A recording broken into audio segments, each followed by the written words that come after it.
What's up mga ka-Jeep Trip at mga ka-Jeepers? Magandang araw sa inyo lahat. Kung naaalala nyo yung ating piniture dito sa ating YouTube channel way back last year, ayan. So, eto na siya ngayon. Mas lalong pumogi. Kaya tara, alamin natin kung ano yung mga nagbago sa Jeep nila Boss JC. Okay, yan. So, magandang araw sa inyo lahat. Kasama na si Boss JC. Si Boss JC ang anak ng owner. Tama ba, sir? No? Ayan. Na itong unit na ito. Sir, ano ang mga naidagdag natin dito? Ito po mga mga na po namin, old collection na po, mga nauna po namin, pinaglalagay lang po namin. So kung ito is mga naitabi nyo talaga dyan sa musoleo nyo, no? Opo, naitabi po. Ayan dito, actually dito yon. Okay, ano pa yung mga naidagdag natin? Yung mga mga star po na Yan, yung mga tala. mga tala po. Ayan, ito oh. Mga rare parts niya. Pati yung Agila, sir, no? Bago na rin. Hindi, yung po. Kasama na to. Ayan, okay. Ano pa yung mga naidagdag natin? Saka yung mga mud flap. Ayun, mud flap. Sa harap din, oh. Ito, may nakakabit na rin na oh. Kabayo, tigkalate. Ayan. Okay. Pinag-trip-tripan po. Ano pa? Saka yung mga pintura, yung actually po kasi ayaw po talagang i-restore daddy. Dahil ang gusto po kasi talaga namin dito, pangarap po namin, yung original po namin ng makina. Original na makina. Kaso po, di naman po may enjoy. Ayun. Kaya tsatsaga-tsagain na lang po muna yung diesel. Actually, sir, kayo is meron kayong original na wheelies na makina. Opo, puro rig po. Ayan. Marami. Opo. Mga nasa ilang kaya? 5? 6 po ata. 6. 6. 6 po na original. 6 na orig na wheelies. Na nakabaklas po. Nakabaklas na. So, pwede nating ilagay siya rito. Pasok siya rito.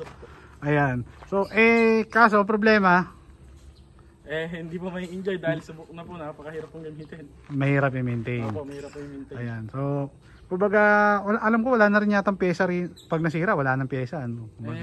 Meron naman po nabibilan. Kaya lang medyo, mahirap nang gamitin. Opo, mahirap po siyang gamitin dahil sa, di gasolina po kasi. Di gasolina. Ayan. So, ang makina nito ngayon is, yung pa rin, si 190. Si 190. So, pwede natin makita, boss. Ayan.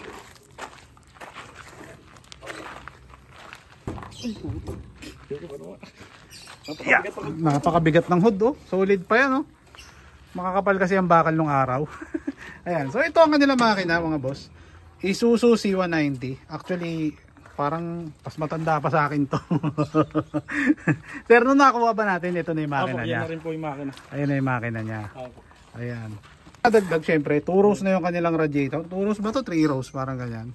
Hindi ko lang po. Maano na siya? Malaki Na. Mas malaki ang radiator niya. Okay. So next natin is meron siyang mga, syempre Renda. Ayan. Sorbetes. Ayan.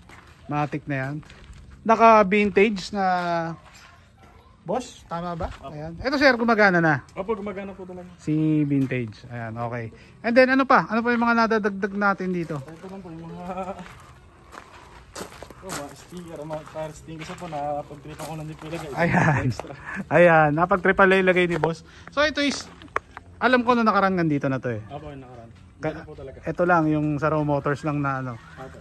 Ayan. And then, dumako naman tayo sa gulong. Yung gulong natin boss, ito ba yung stock nila? Hindi po. Sa military na po.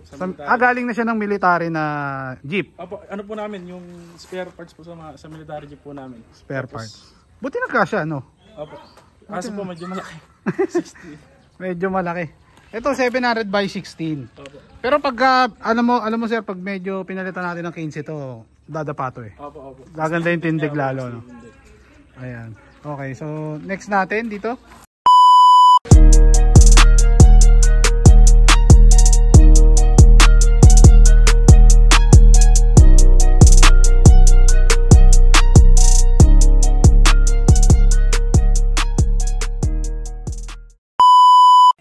Okay. Next natin is itong kanilang interior. Boss, ito na yung manibela niya na nakuha mo. Opo, ayan na rin po. Ayan.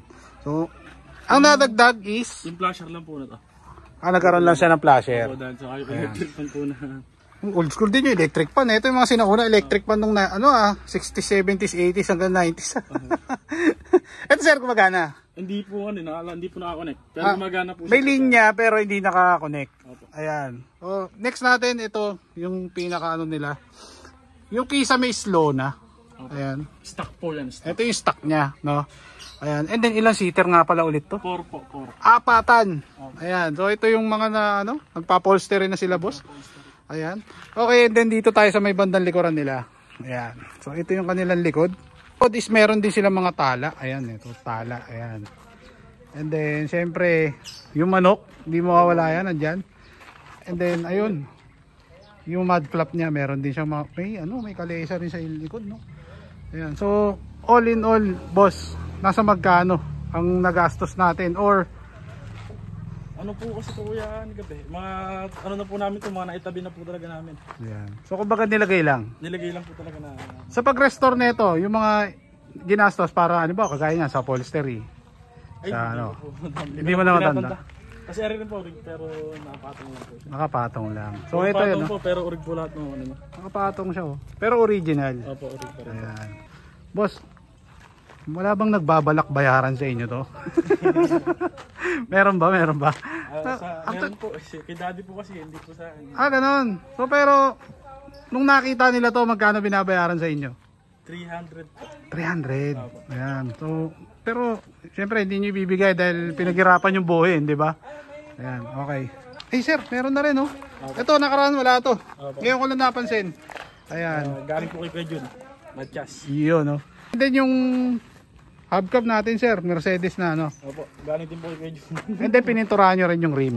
Opo, pinintahan na. So parang ang naging matching ng kanilang color combination ay green and yellow. Opo. And then may white. Ayan, and then may mga lining pa. Sino pala ang nagpintura-pintura? Ako lang po. Ay, ikaw lang. Po, tape. Tape lang. So ito, parang sinundan mo lang, ganyan, no? Opo, sinundan ko lang po. Ayan. Ayan. Ito sir, tong cover natin, ano na to? Kasama na rin po. Kasama na, doon sa upholstery. Ayan, okay. Boss, shoutouts. Baka may mga babatiin tayo. Ano ko po talaga, malaking pasasalamat po talaga namin kay Kuya Jun, kay Matchas. Okay. Dahil siya po ang naging ano namin dito. Okay. Tapos yung team motorcycle vintage po. So shoutout din po kay Dito Alan. Dito Alan. Ayan. Okay, sino pa? Sa yun lang po. Yun lang. Okay. So sa mga kinukuha na natin ng pyesa, mga source natin, sila Boss Alfredo, ayan. Hindi ko po ano. Ayan. Wala po talagang ano po, first time po talaga mag ano. Yun. So maraming salamat, boss. Ayan. And then, sir, matanong ko lang, ang gumawa nito at saka nung sa wagon, alam ko iisa lang yan. Opo, isa lang po. Iisa lang. Kaya halos magkamukha sila. Opo. Ayan. Kumbaga, sinaraw concept nyo lang. Opo, sinaraw. So, yun ang pinaka malinaw dyan. Kasi baka sabihin ng mga, alam mo na, Opo. sabihin ganyan. Nako, kinoncept lang, asaraw. Pero, ayan, aminado naman sila. Opo. Ayan. So, sir, maraming salamat. Ayan, okay. So, ayun na nga. Maraming salamat sa lahat ng mga nanood sa akin since day one. At syempre, sa lahat ng bumili ng ating jeepney Pinas Streetwear. Ito, suot ko ngayon. Oh. Whoop, whoop. Boss, maraming salamat. Ayan. So, marami pa tayong parating na episode. So, please like and subscribe.